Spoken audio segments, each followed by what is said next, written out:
Hello everyone, my name is Blackwatch and welcome to another episode of How to Play. And in this week's episode we're going to be looking at Jalal El-Fassi, also known as Kaid. Now unfortunately this episode has been massively delayed thanks to OpenReach and my local council and my internet service provider failing to actually fix my broadband for 2 weeks. But we're back and we're going to be looking at this shocktacular, slightly underwhelming operator.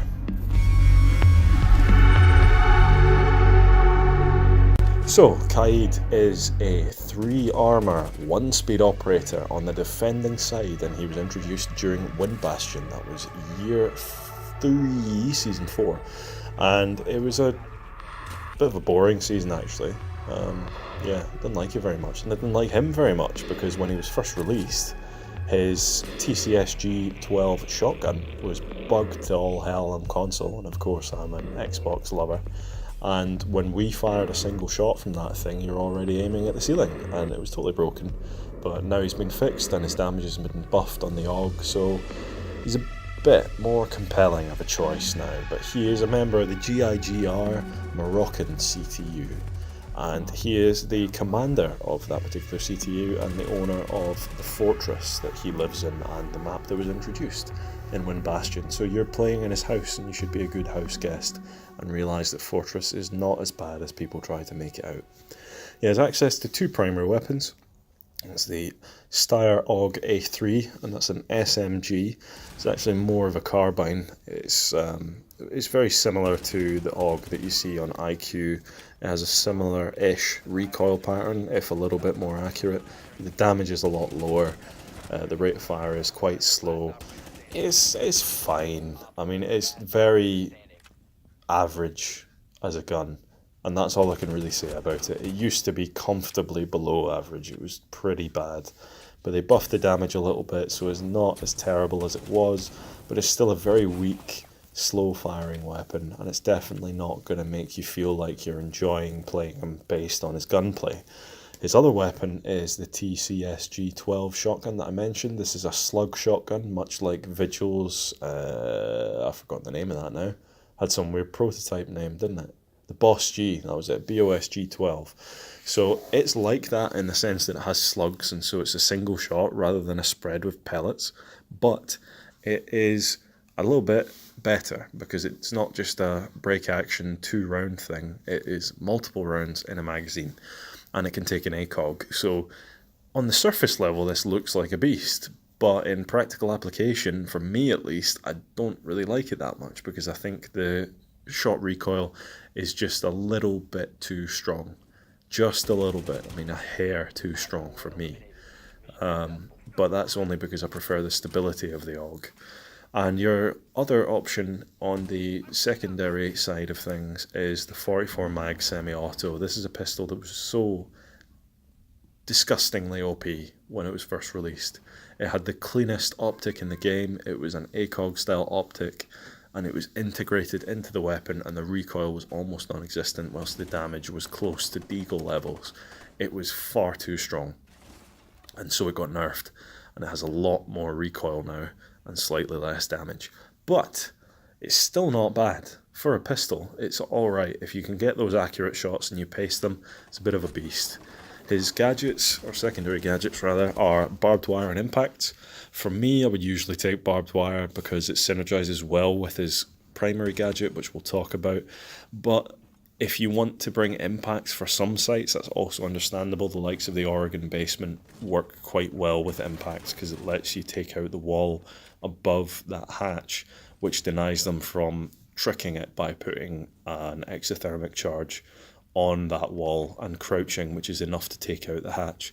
And so it just stops that from happening, instead forces them to have to actually actively destroy the hatch by attacking the hatch itself. It takes that workaround away entirely. But his unique gadget is the one that we're all wanting to hear about because it's the one that threw up a bit of controversy initially when it was revealed. One, because it seemed far too strong and arguably was, and 2, because it made people fear for the fate of Bandit, who for a while people thought had been replaced by him. Well, clearly we now know that is not the case. This gadget is the Rotilla Electroclaw, or Attila, or whatever the hell you call it. It's a strange thing. I don't know how to pronounce it for sure. But it is a throwable gadget that you get 2 of, and it's a radius-based gadget. So it emits a radius that will electrify anything within that space.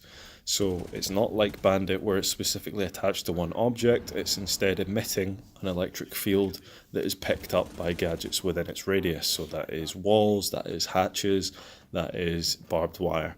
All of these things can be damaged by, or not damaged by, but can take hold of the shock and be protected in that sense. It deals the same amount of damage as Bandit's shock wires do, so it's not as if you're getting any more damage out of it than you do with Bandit.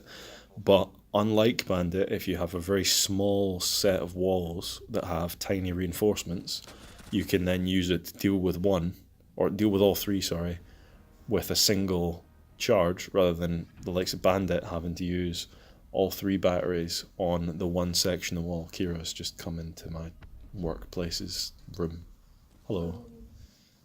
Anyway, so it can do a bit more, but it can also do a lot less because he only gets 2 of them, so he has to use them well. And if one of them has been taken up by a hatch, you're then only really left with 2 walls worth of potential.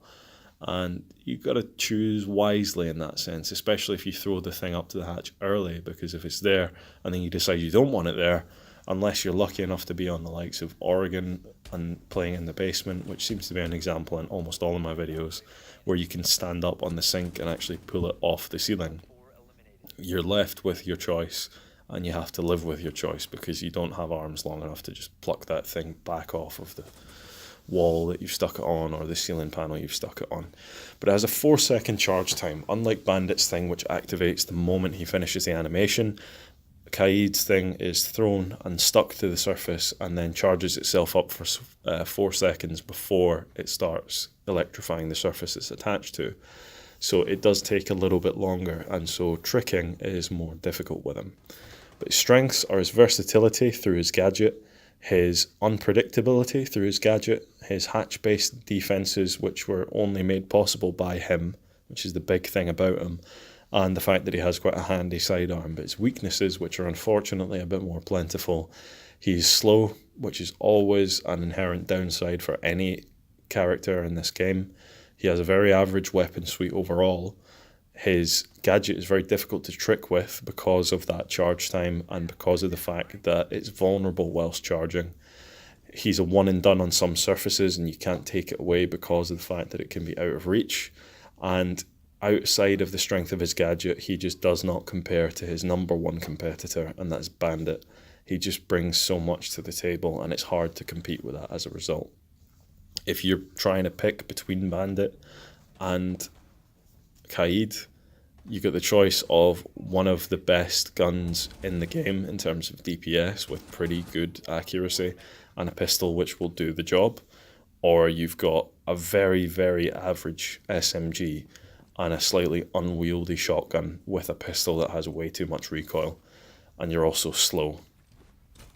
It's kind of a no-brainer in a lot of cases, but there are those niches where Bandit can't fill the need that the team has for someone like Kaid to come in and do a hatch. So the tips I have for the Rotilla are that you can trick with it. I said it's difficult, but it's possible. So if you have a situation where you hear a Hibana trying to breach something, the moment you hear those charges hit the wall, you have enough time to stop it if you're quick. You've got to react, throw it at the wall, zap it, and that's you done.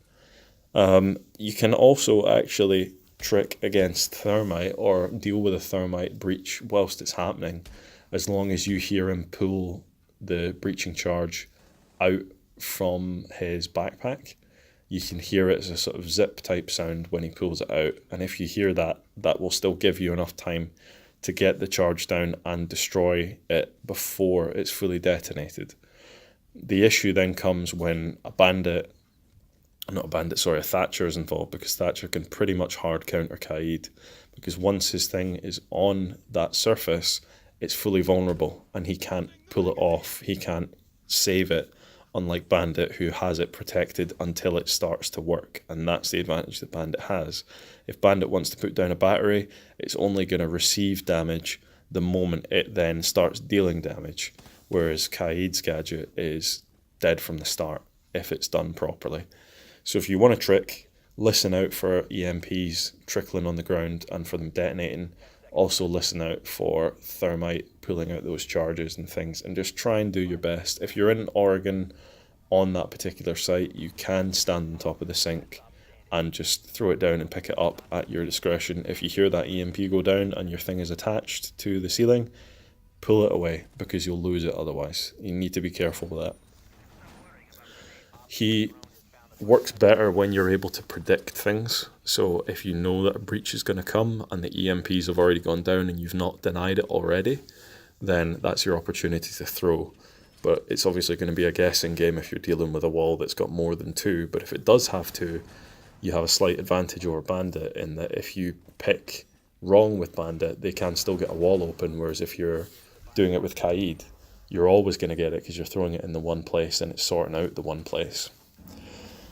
You can use the Rotilla for hallway traps with barbed wire, so you can reinforce two walls but then also put some barbed wire on the outside of that wall, have it sitting there where it's essentially going to be electrified, causing you to have not only the wall covered, but having a little trap that's going to deal small amounts of damage, but damage nonetheless to people who are trying to get through that hallway. Even if they melee the barbed wire, they're still taking damage every time they do it.